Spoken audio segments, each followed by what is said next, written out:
A sua palavra tem poder. Falar bem impressiona. Alguns anos atrás, assisti uma palestra do Tony Blair, líder político e antigo primeiro-ministro britânico. Seu discurso foi impecável, limpo e objetivo, muito bem articulado, sem vícios de linguagem, falhas ou gaguejos. Um dos principais oradores que já vi na vida. O que mais me chamou a atenção, no entanto, não foi isso, mas sim a brilhante postura que ele teve no final, durante a sessão de perguntas e respostas. Para cada pergunta que alguém da plateia fazia, Blair respirava fundo, ficava em silêncio em 5 segundos e só depois começava a responder. Contudo, ele dava respostas exemplares, que pareciam ensaiadas de tão convincentes. Uma argumentação muito bem estruturada com início, meio e fim. Era impossível diferenciar o discurso da sua resposta, elaborada ali, naquele momento, do discurso da sua palestra, ensaiada há meses. Sua habilidade com as palavras impressionou todos os presentes no evento. É inegável que falar bem impressiona. Seu poder de convencimento aumenta quanto mais bem articulada for a sua fala. Eu já fiz inúmeros cursos de oratória que me ajudaram muito. Rodei o Brasil dando centenas de palestras e mantenho essa rotina no exterior. E para cada tipo de ambiente, seja com 5 ou 5.000 pessoas, existem diferentes técnicas que facilitam a condução de uma apresentação em público. Assim como os silenciosos segundos do Blair, em vez de começar a falar ansiosamente depois da pergunta, ele espera, estrutura o discurso em sua cabeça e só em seguida responde. Falar bem é uma habilidade imprescindível para promover sua empresa. Um empreendedor deve ser capaz de cativar uma, 100 ou milhares de pessoas. Você deve estar preparado para vender o seu negócio a qualquer hora, momento ou lugar, não apenas em feiras, eventos ou conferências. As oportunidades surgem quanto menos se espera. Tive um minuto dentro de um Uber para convencer uma sul-africana a investir em startups brasileiras por meio da minha empresa. Uma semana depois, estava em seu escritório, recebendo o cheque. O discurso do elevador. Pode parecer doido, mas um bom exercício é tentar resumir o seu negócio em até 30 segundos. Essa é a recomendação de aceleradoras e incubadoras do Vale do Silício. Se você consegue falar o que faz em meio minuto, possivelmente as pessoas entenderão seu propósito. Chamamos isso de elevator pitch, uma abordagem que enfatiza o seguinte: imagina você entrar em um elevador e se deparar com alguém muito importante que pode fazer sua empresa avançar, decolar e crescer. O que você falaria? Costumo dividir o discurso do elevador em 3 partes. O que sua empresa faz? Essa é a primeira fase. Você deve ser capaz de falar o objetivo da sua empresa de maneira simples e direta, sem exigir nenhuma informação prévia do ouvinte. Assuma que os outros não sabem absolutamente nada sobre o seu negócio. E não tem problema se você usar uma linguagem básica. Por exemplo, uma explicação sobre o Uber seria: nós somos o Uber, um serviço que lhe permite transportar passageiros em seu carro e ainda receber por isso. 2. Qual é o crescimento do mercado em que a sua empresa está? Pesquise sobre o mercado onde está inserido. Descubra seu tamanho e quanto ele cresce. Mais vale estar em um mercado pequeno e crescente do que um grande e estagnado. Por exemplo, anualmente os táxis de São Francisco faturam 300 milhões de dólares e a solicitação de corrida aumenta 20%. Acreditamos que parte dessa demanda pode ser atendida por qualquer pessoa e não só pelos taxistas. 3. Qual é a movimentação do seu negócio? Deixe claro que está se movendo, que o seu negócio já está em tração e que não está perdendo tempo. Por exemplo, lançamos o serviço há 6 meses. Já geramos uma receita total de 500 mil dólares e estamos crescendo 30% ao mês. Então, por exemplo, se você fosse do Uber, poderia dizer: nós somos o Uber, um serviço que lhe permite transportar passageiros em seu carro e ainda receber por isso. Anualmente, os táxis de São Francisco faturam 300 milhões de dólares e a solicitação de corridas aumenta 20%. Acreditamos que parte dessa demanda pode ser atendida por qualquer pessoa, e não só pelos taxistas. Lançamos o serviço há 6 meses, já geramos uma receita total de 500 mil dólares e estamos crescendo 30% ao mês. Veja como é possível falar muita coisa em poucas frases. Monte seu discurso do elevador. Use palavras simples. Mostre para algumas pessoas e melhore o texto até ficar facilmente compreensível. Treine e o decore. Você não faz ideia de quantas vezes vai usar. Estrutura básica para surpreender no palco. Richard Branson, certa vez, compartilhou a seguinte definição de Winston Churchill. Para ele, uma palestra deve ser como a saia de uma mulher, longa o suficiente para cobrir o tema e curta o suficiente para criar interesse. Dar palestras é uma arte, é a sua chance de dizer às pessoas algo que seja marcante, e é o momento em que todos esperam de você uma mensagem surpreendente e relevante. Existem inúmeras formas de estruturar uma apresentação. Inclusive, há cursos só sobre isso. Contudo, é vital abordar 6 tópicos do seu produto quando for falar dele para potenciais investidores. 1. Problema. Compartilhe que situação você pretende resolver. Dê exemplos, use imagens e dados que façam a audiência se identificar com essa dificuldade. 2. Solução. Apresente como o seu produto ou serviço vai resolver o problema. Use palavras simples e diretas e não complique.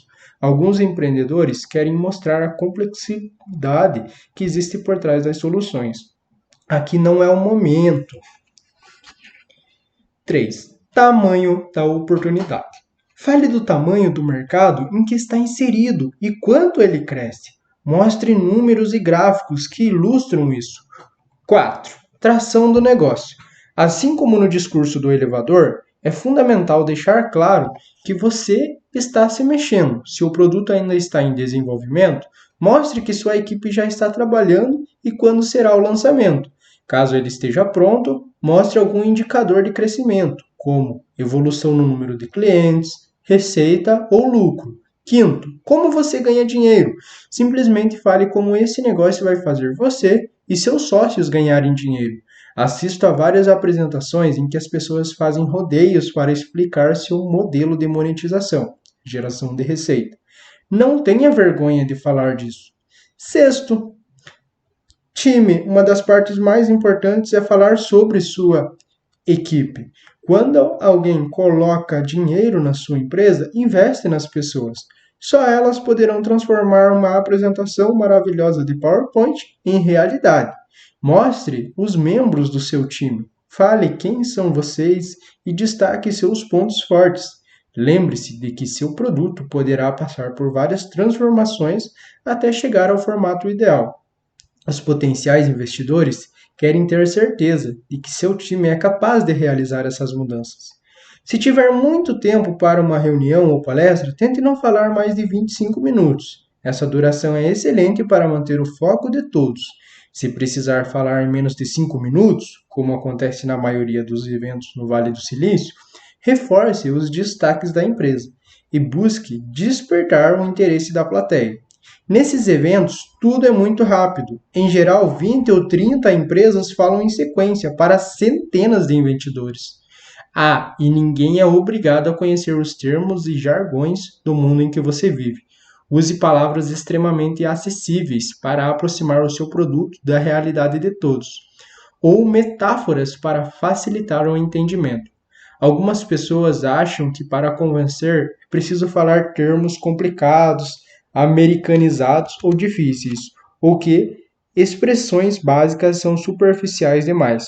No entanto, é justamente o contrário. O simples impacta mais que o complexo. Uma vez dei uma palestra sobre investimentos em que 3 conhecidos jogadores de futebol estavam presentes. Ao final, um deles me falou que pela primeira vez tinha entendido a lógica do mercado financeiro. Em troca, ganhei um autógrafo. Isso aconteceu porque, em vez de falar que uma taxa de administração de 5% pode ser cara para alguns produtos financeiros, Eu perguntei se alguém ousava comprar um automóvel Gol por R$ 100.000. Ou, em vez de dizer que o consumidor perdeu 10% do poder de compra no ano, eu falei que R$ 10 em janeiro viraram R$ 9 em dezembro. Ou seja, traduza sua linguagem para a versão mais simples possível.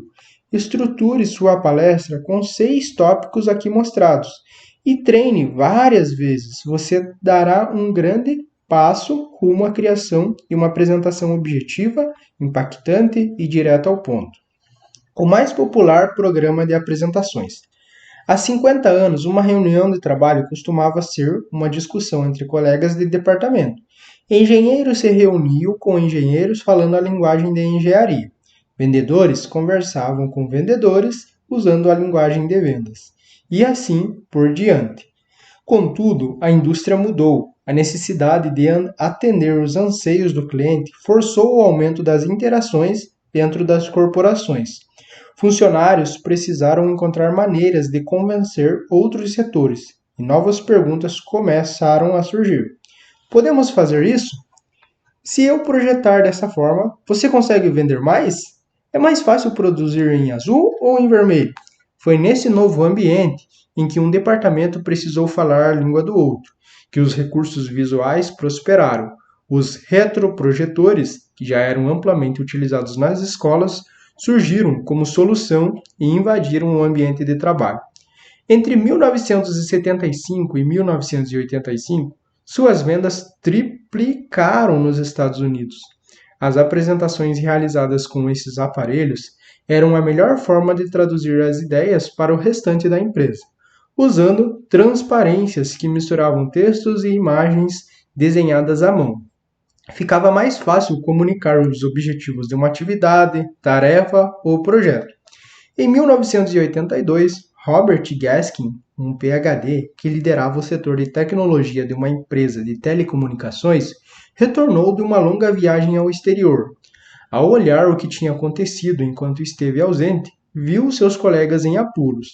Eles queriam mostrar seus projetos a investidores, mas estavam quebrando a cabeça com a preparação das lâminas e das palestras. Faltava habilidade para desenhar as transparências e manusear os retroprojetores. Vendo aquilo, ele instantaneamente teve uma ideia: criar um programa para fazer apresentações profissionais usando os recursos gráficos dos novos computadores da época.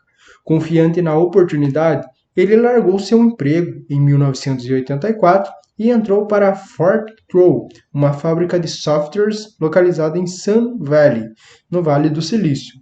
Seus fundadores também enxergavam enorme potencial na modernização dessa indústria e convidaram Gaskin para trabalhar com eles.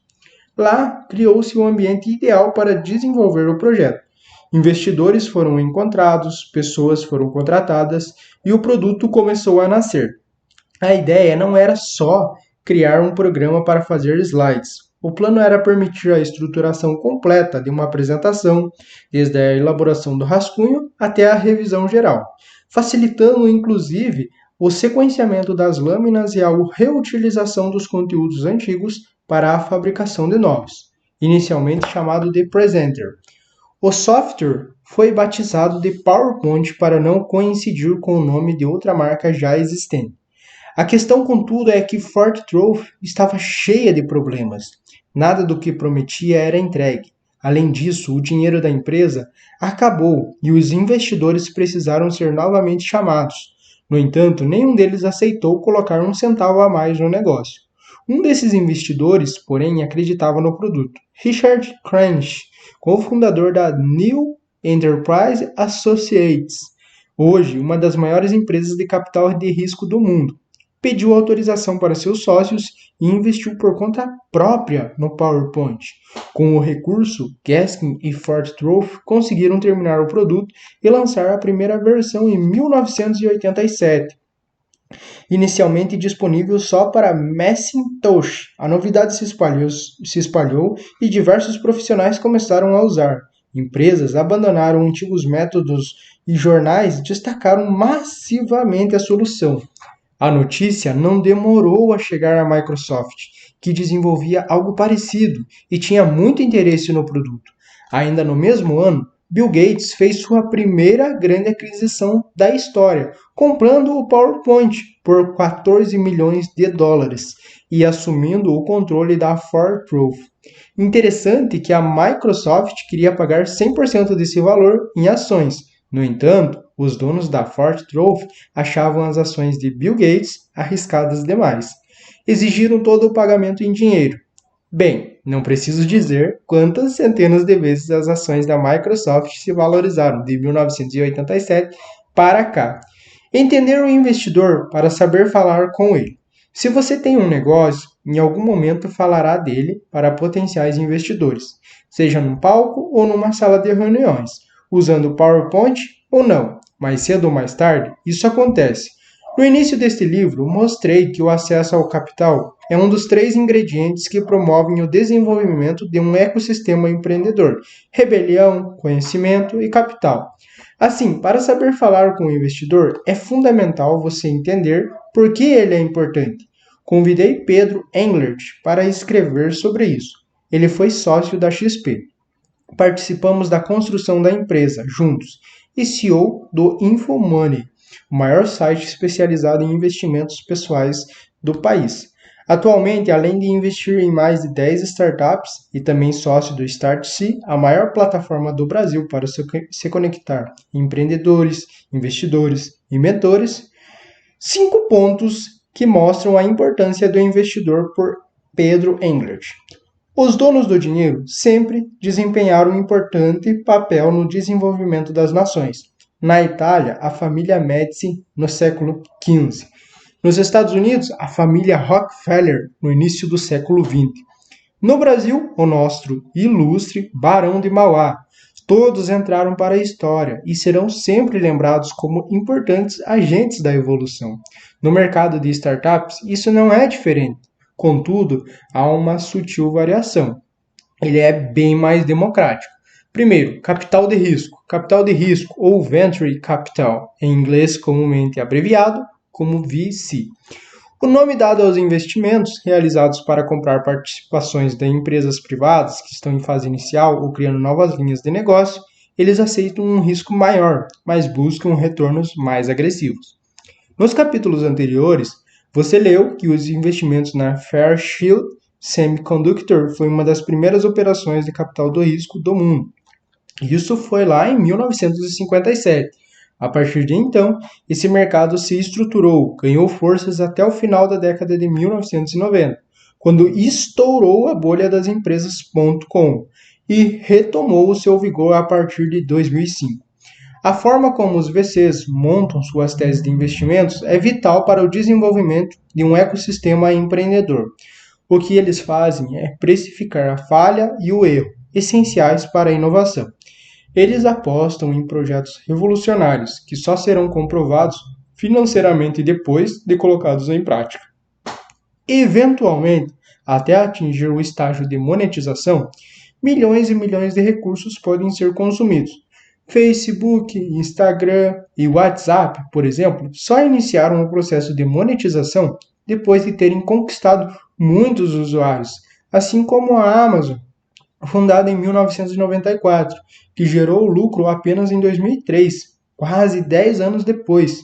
Para você ter uma ideia, alguns VCs aceitam que apenas 2 entre 10 projetos investidos tenham retorno. Entretanto, o resultado financeiro desses 2 negócios é tão significativo que ele compensa o prejuízo gerado pelas 8 empresas fracassadas. Uma startup pode receber as seguintes formas de investimento: bootstrapping, dinheiro investido pelos sócios ou originado pelo próprio resultado da startup. Investimento anjo, o primeiro investimento que a empresa recebe. No Brasil, ele vai até R$500 mil e pode ser feito por mais de uma pessoa. O investidor anjo procura startups para contribuir com o seu know-how. Assim, ele não só ajuda financeiramente, mas também com sua experiência e seu conhecimento. Na maioria das vezes, esse aporte é feito na fase de validação do modelo de negócio. Seed Money. No Brasil, esse investimento é de R$500 mil a R$2 milhões, geralmente feito por um grupo de investidores ou por meio de fundos. O recurso costuma ser utilizado para o crescimento da empresa, uma vez que o modelo de negócio já foi testado antes. Série A, Série B, Série C e assim por diante. Entre outros objetivos, visam refinar a estratégia, escalar produção e vendas, realizar fusões, aquisições e expandir fronteiras. Normalmente são feitos por fundos de capital de risco ou grandes investidores que procuram diversificar seus investimentos. 2. Pontos positivos e negativos de receber investimentos de VCs. Receber investimentos de um fundo de venture capital é sempre um motivo de alegria. Esse evento reconhece que o seu trabalho e esforço têm valor. Contudo, esse não é necessariamente o único ou o melhor caminho a seguir. Cito entre os pontos positivos do VC o fato de que alguém externo reconhece o valor da sua empresa e gera uma percepção positiva em seus clientes, fornecedores, parceiros e investidores. Naturalmente, você ganha fôlego para crescer ou testar novos canais. E os VCs passam a contribuir contigo através da sua experiência e do seu networking. Já entre os pontos negativos, acontece que, para conseguir altas taxas de retorno, alguns VCs forçam o crescimento das startups, mesmo cientes de que várias ficarão pelo caminho. Para um fundo de venture capital que está diversificado, essa estratégia é válida, mas para um empreendedor que depende exclusivamente do seu negócio, isso pode ser bem doloroso se a sua empresa morrer na praia. Além disso, caso a startup recebe uma proposta de investimento ou compra que não esteja alinhada com a expectativa do VC, este pode vetar, mesmo se os empreendedores acharem a proposta interessante. Recomendo o site Exits, caso queira entender mais sobre os prós e contras desses investimentos ou outras estratégias que os VCs utilizam. 3. O mentor investidor. Para uma startup em estágio inicial, existe uma figura mais importante que o investidor, o mentor. Muitas vezes recebo ou assisto à apresentação de empreendedores motivados que criaram ideias bacanas, mas sem uma visão prática de como colocá-las no mercado ou de como transformar aquele produto em um negócio. Via de regra, vejo muito mais produtos bons do que negócios bons. O Brasil está repleto de executivos talentosos, com conhecimento, experiência e vontade de empreender. Porém, por razões diversas, não podem. Muitas vezes encontrar esses executivos e convidá-los para serem seus mentores pode ser muito mais útil do que conseguir um investidor. O melhor dos mundos é que quando o investidor anjo também pode ser um mentor. Ele oferece o chamado Smart Money, pois contribui tanto com o dinheiro quanto com as decisões estratégicas do negócio. Quarto, o momento certo de buscar investimento. Quanto mais inicial for o projeto, maior é o risco de dar errado. Os investidores sabem disso e precificam esse cenário. Assim, quanto mais o fôlego o empreendedor tiver para conduzir o seu negócio sem buscar investimento, maior será a chance de conseguir um investidor e da sua startup ser mais inovada. Eu, por exemplo, só invisto em empresas que já tenham MVP testado e time formado, como responsável por tecnologia e programação. Minhas experiências mostraram que as chances de falha são muito altas sem isso, não justificando o risco do investimento. Quinto, validando o modelo de negócios com CAC e LTV.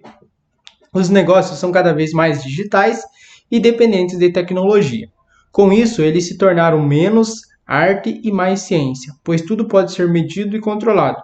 Ao estudar as mais bem-sucedidas startups, observamos que todas têm painéis de controle superestruturados, que medem praticamente tudo. Assim é possível identificar gargalos e caminhos vencedores. Um conceito muito analisado pelo mercado é válido para quase todas as startups. É comparar o custo de aquisição de um cliente, CAC, do inglês Customer Acquisition Cost, com o quanto esse mesmo cliente gera de resultado financeiro para a empresa ao longo de sua vida. LTV, do inglês Lifetime Value. Quando a LTV é menor que o CAC, o negócio não vai bem, pois se gasta mais dinheiro para conquistar um cliente do que a receita gerada por ele. Já quando a LTV é igual ou até 3 vezes superior ao CAC, a operação começa a ficar interessante, pois o resultado gerado pela startup possivelmente cobre os demais custos do negócio. Por fim, se o LTV é mais do que 3 vezes superior ao CAC, o negócio é uma estrela, facilmente conseguirá um investimento e possivelmente terá sucesso, pois para cada real investido temos mais de R$ 3 de retorno. O desafio nesse caso é escalar.